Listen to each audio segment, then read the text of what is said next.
Hey, it's Rita. Just wanted to reflect a little bit on how I find, create, build feminist and/or gender equitable or equity communities and organizations where I am.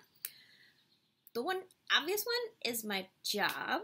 I'm very fortunate to be able to do gender equity work and infuse it with my own intersectional feminism, informed not by a lot of critical race theory, international boundary breaking feminist theories, some queer theories, and I get to research that, change up things, because that's the great part about the work that I do is it's always moving, it's always changing. There's always someone new, something new, a new way to think about it, new terms, new ways of being, and so yeah, I mean, like, I get to do that all day. I do that at least 40 hours a week, usually more.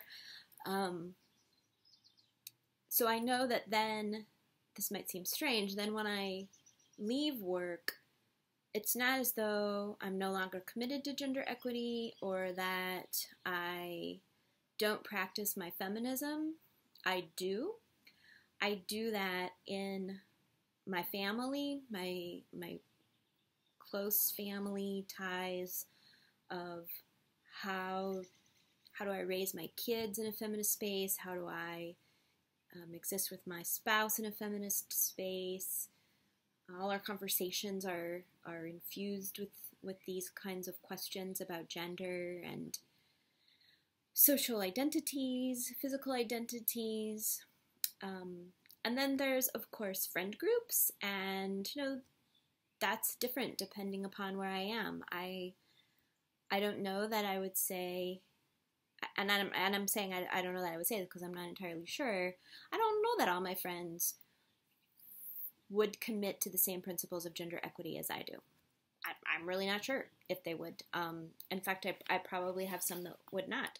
I certainly know I have friends who would not identify as feminists, who probably are not really keen on that.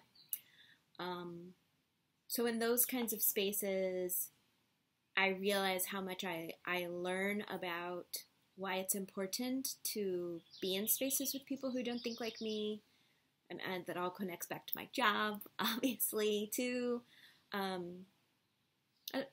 There's some lovely people who are in the world who don't think the same way that I do.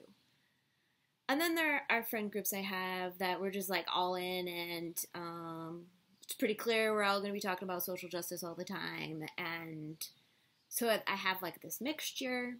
I definitely have found different organizations of which to be a part, and I have found those to be incredibly valuable because of intergenerational conversations and listening to those other generations and hoping they listen to my generation and sharing information and history and what has worked and what hasn't and how things are different and how they're not.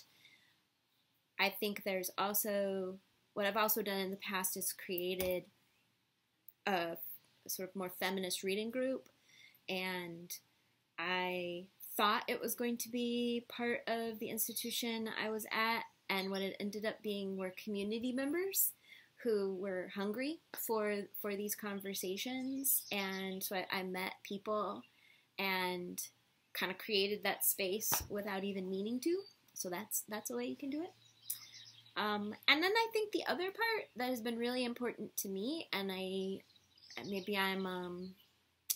it's my privilege talking, and so I have the ability to step away, but sometimes I also need to take a break from always thinking about it all the time.